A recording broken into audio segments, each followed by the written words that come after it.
আসসালামু আলাইকুম রহমতুল্লাহি বারাকাতুহু। আশা করি সকলে খুব ভালো আছেন এবং আমি আলহামদুলিল্লাহ খুব ভালো আছি। সো আজকে আমরা আমাদের টেরারিয়ামটা সেট আপ করবো। সো আগের পর্বে যারা যারা আগের পর্বটা দেখেননি, আমি রিকোয়েস্ট করব আমাদের আগের পর্বটা দেখে আসুন এবং আগের পর্বটা আমাদের প্লে লিস্টেই পেয়ে যাবেন যে টেরারিয়ামটা বানাতে কি কি আমরা ইউজ করেছি, কি কি ব্যবহার করেছি এবং মাটিটা কি করে প্রস্তুত করেছি, কি কি প্ল্যান্ট ইউজ করেছি, সব ডিটেলস A to Z আমাদের প্রথম পর্বে রয়েছে। সো আগে আপনারা যারা প্রথম পর্ব দেখেননি তারা প্রথম পর্বটা দেখে তারপরে আমাদের এই দ্বিতীয় পর্বটা দেখা শুরু করুন, তাহলে আপনাদের জন্য সুবিধা হবে। তো চলুন শুরু করে দেরি না করে। প্রথমে আমাদের যেটা লাগবে, আমরা স্টোন নিয়েছিলাম, আপনাদের মনে আছে, আমরা স্টোনগুলো হচ্ছে সব ভিতরে দিব। সো আমরা এক এক করে স্টোনগুলো দিয়ে দিই। এখানে হচ্ছে আমরা 1 কাপের মতো স্টোন ইউজ করছি। এগুলো কি স্টোন? এগুলো ছোট সাইজের স্টোন। এগুলো স্টোনগুলো যত ছোট হয় ততই ভালো। সো আপনারা চেষ্টা করবেন একটু দেখে বেছে বেছে ছোট ছোট সাইজের স্টোনগুলো বাছতে, কারণ এই স্টোনগুলো খুবই প্রয়োজনীয়। কি করতে হবে, আমরা যে ম্যাশটা নিয়েছিলাম আপনাদের অনেকেরই মনে আছে, এই ম্যাশটা আমাদের দিতে হবে ঠিক এর ভিতরে। দেখেন, স্টোন দেওয়ার পরে ঠিক আমরা এর ভিতরে হচ্ছে স্ম্যাশটা দিয়ে দিচ্ছি। হবে এবার হচ্ছে আমরা যে অ্যাক্টিভেটেড কার্বন রয়েছে মানে কয়লা, এই কয়লাগুলো এবার আমরা ইউজ করব। যদি আমার মাথাটা একটু কেটে যাচ্ছে আপনারা একটু অ্যাডজাস্ট করে নিয়েন, আসলে আমাকে দেখার আপাতত দরকার নেই, আপনাদের এটাই দেখানো। এবার এটার উপরে আমরা এই কয়লাগুলো দিয়ে দেব। কয়লাগুলো একটু ভেঙে দিবেন যদি পারেন, তাহলে খুবই ভালো হয়। কয়লাগুলো দেওয়ার একটা কারণ হচ্ছে কয়লাগুলো হচ্ছে ফিল্টারে কাজ করবে এবং আমাদের যে পানিটা রয়েছে পানিটাকে একদম ফিল্টার করে দিবে। আর নেটটার কাজ কি? নেটটার কাজ হচ্ছে একটা ফিল্টারের পরত হিসাবে কাজ করে। এখানে আপনারা একটা কাপড়ের পরতও দিতে পারেন, বাট কাপড়ের থেকে হয়তো নেটটা ভালো হবে, বা ছোট পাতলা একটা তুলার আস্তরণ দিতে পারেন। বাট তুলার আস্তরণ দিলে কি হতে পারে যে জিনিসটা আটকে যেতে পারে। যা, কয়লাটা আমরা বিছাই দিলাম, দেখতে পাচ্ছেন। এবার কি করব? এবার হচ্ছে আমাদের যে সয়েলটা রয়েছে, যে আমরা সয়েলটা প্রস্তুত করেছিলাম, এবার সেই সয়েলটা দিতে হবে আমাদের। ঠিক এটার উপরেই আমরা আলতো করে আমরা সয়েলগুলো দিয়ে দেব। আর আপনারা চাইলে যে কোনো একটা সাইড উঁচু করতে পারেন, যেই কাজটা আমি করব। একটা সাইড একটু উঁচু রাখবো, সেই জন্য যে কোনো একটা সাইডে একটু বেশি করে সয়েল দিব। আর একটা সাইড হচ্ছে সয়েলটা আমরা সুন্দরভাবে চারি সাইডে ছড়াই দিয়েছি এবং যেই ফাঁকাগুলো ছিল এবং এই ফাঁকাগুলো আমরা সয়েলটা দিয়ে খুব সুন্দরভাবে কভার করে দিয়েছি। যাক, আমাদের সয়েল পেস্টিংটাও আপাতত শেষ। এবার কি করব? এবার হচ্ছে এটা হচ্ছে আমাদের ফ্রন্ট সাইড, মানে আপনাদের কাছে যে সাইডটা আছে এটা হচ্ছে অনেকটা ফ্রন্ট সাইড হবে। আমি এটা আরেকটু সরাই দিব। এবার হচ্ছে আমাদের কাজ করতে হবে আমাদের পাথরগুলো নিয়ে, যেভাবে আমরা সাজাবো। সো পাথরগুলো আমরা কি করে হচ্ছে বসাবো সেই জিনিসটা আমাদেরকে খেয়াল করতে হবে। আগে হচ্ছে আমরা একটা পাথর বসিয়ে দিই এই সামনেটায়। একটা পাথর দিলাম, ঠিক তার পাশে বা পিছন সাইডে আমরা এখানে আরেকটা পাথর ইউজ করব।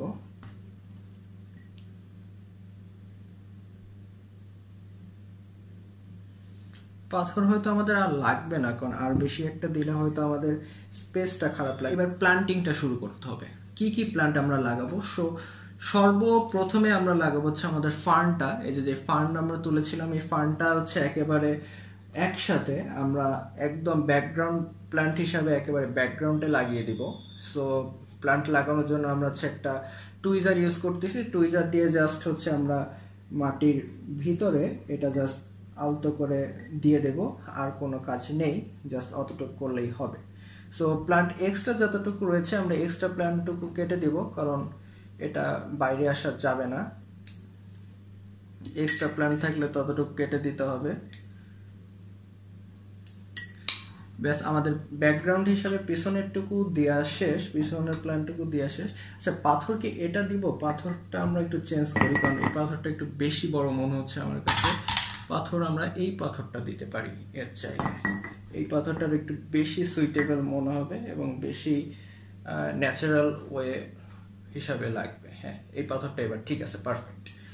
এবার কি করব? আমরা যেখানে লাগিয়েছি, মশগুলো লাগিয়েছি, ফার্ন যেখানে লাগিয়েছি, ঠিক ফার্নের পিছন সাইডে ফার্নের পিছন সাইডে হচ্ছে আমরা এই প্ল্যান্ট একটা লাগাবো। এটা হচ্ছে আমাদের সেই আমার ফেভারিট প্ল্যান্টটা, এটা কাট করে নিলাম, দেখতেই পাচ্ছেন। এই যে এই প্ল্যান্টটা লাগাবো, এই প্ল্যান্টটা দিব হচ্ছে একেবারে আমাদের ব্যাকগ্রাউন্ডে পিছন সাইডে।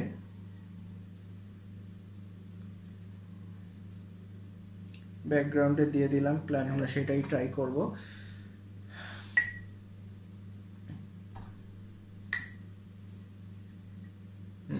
ব্যাস, মোটামুটি এইখানে আমাদের কাজ হচ্ছে কমপ্লিট হয়ে গেছে।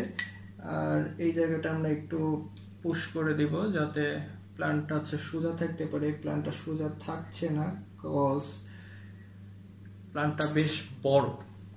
আচ্ছা, যাই হোক, আমাদের এরপরে যেটা করব, আমাদের দুইটা রিপিন্স আর হচ্ছে লুদ্রিগিয়ার স্টেম ছিল, আর ডেসান পার্পলের স্টেম ছিল। ডেসান পার্পলের স্টেমটা আমরা এই মধ্য জায়গায় লাগাবো, একটা হচ্ছে এই সাইডে দিব এবং আরেকটা আচ্ছা, আপনারা হয়তো এখন দেখতে পাচ্ছেন না, এটা হচ্ছে একটা মেইন পয়েন্ট হতে পারে। দেখি আপনাদের দিকে একটু ঘুরিয়ে দিই, তাইলে হয়তো আপনারা ভালো দেখতে পারবেন। আরেকটা স্টিম আমরা কোথায় দেব? আরেকটা স্টিম আমরা দেব হচ্ছে এই সাইডটাতে দিব, আরেকটা দিব হচ্ছে আমাদের ঠিক এই সাইডটাতে, যাতে করে দুই সাইড থেকেই একটা ন্যাচারালিস্টিক ওয়ে চলে আসে। লাগাতে হবে। সো এই প্ল্যান্টগুলো আমরা কোথায় লাগাবো? এই প্ল্যান্টগুলো হচ্ছে আমরা ঠিক ব্যাকগ্রাউন্ডের পিছনে হচ্ছে আমাদের কিছু জায়গা ফাঁকা আছে, একদম ব্যাকে, এই ব্যাকের এই জায়গাগুলো হচ্ছে আমরা এই প্ল্যান্টগুলো দিব, যাতে ব্যাকটা হচ্ছে একেবারে ভরে যায়। আমরা হচ্ছে সামনের সাইডটা ফাঁকা রাখতে চাচ্ছি, বুঝছেন? এই জন্য হচ্ছে আমরা ব্যাকে হচ্ছে বেশিরভাগ বড় সাইজের স্টিমগুলো ব্যাকে লাগাচ্ছি, যাতে ব্যাকটা হচ্ছে আমাদের সুন্দর সবুজ হয়ে একেবারে ভরে উঠতে পারে। ব্যাকে লাগাবো, তারপরে সাইডেও লাগাবো। একটা বড় টুইজার হলে এই সব কাজে হচ্ছে এই জন্য সুবিধা হয়। আমার টুইজারটা হয়ে গেছে হচ্ছে ছোট, এই জন্য আসলে কাজ করতে একটু অসুবিধা হয়। যদিও বড় টুইজার এখনো কেনার মতো অবস্থা আমার হয়নি। যদি মনে করি যে আসলে বড় টুইজার ছাড়া আসলে কোনো কাজ করা সম্ভব হচ্ছে না, তখন আশা করি ইনশাআল্লাহ সাইডে দিব, একেবারে ট্যাঙ্কের সাইডে। এটাকে জাস্ট ফেলাই রাখলেই হয়ে যাবে আশা করি। আচ্ছা, মশগুলো হচ্ছে আমরা লাগাচ্ছিলাম। সো মশগুলো আপাতত হচ্ছে আমরা একদম ট্যাঙ্কের এক সাইডে দিচ্ছি। ট্যাঙ্ক বলতেছি বারবার, যদিও এটা ট্যাঙ্কই আমার কাছে, কারণ এটা আগে আমার এককালে হচ্ছে আমি ওইটাই ফিশ কিপিং করেছি। মিথ্যা বলবো না, অবশ্যই হ্যাঁ, এটাও আমি ফিশ কিপিং করেছি, কিন্তু যখন আমি জানতাম না যে এটা আসলে ফিশ কিপিং করা যায়। যাই হোক, দুইটা মশ দুইটা সাইডে দিয়ে দিয়েছি। এবার যেটা করতে হবে, আমাদের মশ লাগাতে হবে। সো মশগুলো লাগানোর জন্য আমাদের কি করতে হবে?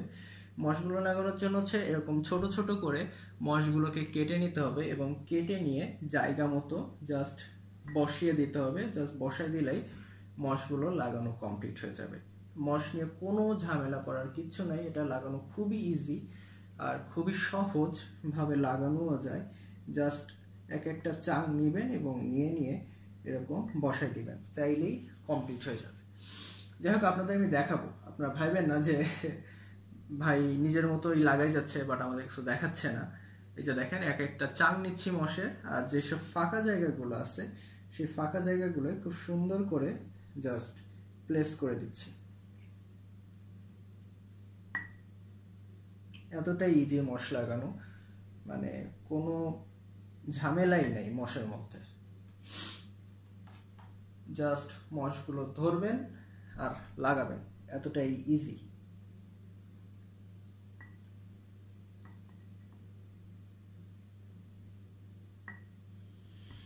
যাই হোক, আপনাদেরও আমি দেখাবো, একটু ওয়েট করেন। আমি আসলে মশগুলো লাগিয়ে নিই, কারণ আমি না লাগালে আপনারাও বুঝতে পারবেন না আর আমি নিজেও বুঝতে পারবো না।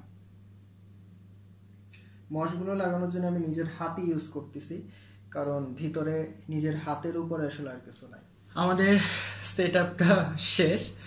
সরি, সবটুকু দেখাতে পারিনি, আসলে আমার ফোনের স্পেস খুবই কম, এই জন্য।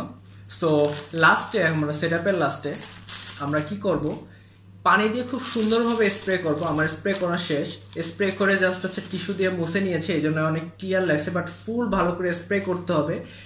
স্প্রে করে একদম নিচে যে আমরা স্টোনগুলো দিয়েছিলাম ওই স্টোনের হাফ পানি ভরে দিতে হবে উপর থেকে স্প্রে করে, যতক্ষণ না পর্যন্ত স্টোনগুলো ভিজে যাবে। কারণ দেখবেন যে নিচে পানি নড়ছে, মানে স্টোনের প্রায় অর্ধেক পর্যন্ত ভরে গেছে, তখন আপনার স্প্রে করা অফ করে দিবেন।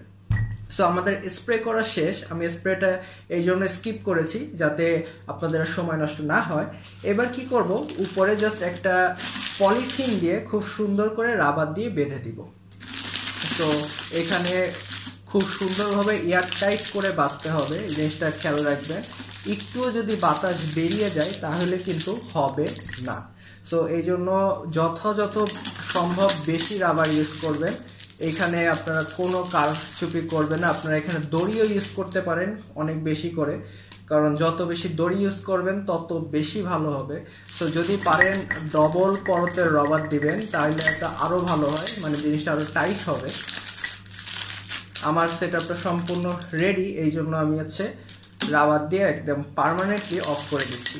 এখন কথা হচ্ছে এটায় পানি স্প্রে করতে হবে কিনা, বা এটায় পানি বাইরের থেকে অ্যাড করা লাগবে কিনা। দেখি বাইরের এই এক্সট্রা পলিটুকু আমরা একবার কেটে ফেলবো, আমি তারপরে ওই অ্যান্সারটা দিচ্ছি।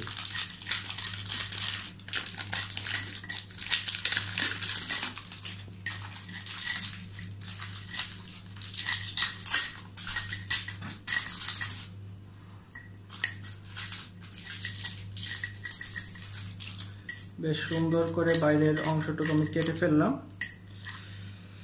ব্যাস, আমাদের সেটআপ সম্পূর্ণ রেডি। এবার চলুন আপনাদের একটা ওভারভিউ দিয়ে দেওয়া যাক।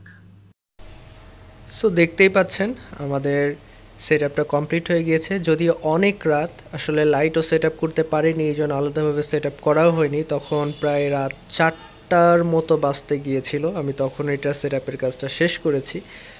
সো এই জন্যই এরকমভাবে লাইটটা দিয়ে একটু দেখাচ্ছি। দেখতে পাচ্ছেন কতটা সুন্দরভাবে টেরারিয়ামটা করতে পেরেছি। এটা আমার লাইফের ফার্স্ট টেরারিয়াম ছিল, এবং থ্যাঙ্কস টু রিগ্ধ, ও আমাকে অনেক হেল্প করেছে বিভিন্ন ইনফরমেশন দিয়ে, প্ল্যান্টস দিয়ে, অনেক কিছু দিয়ে। সো এটা সম্পূর্ণভাবে বিনা পয়সা এটা বানানো, জাস্ট জারটা আপনার কিনতে হবে, বা বাসায় থাকলে আপনারা নিজেরাই বানাতে পারবেন। ধন্যবাদ।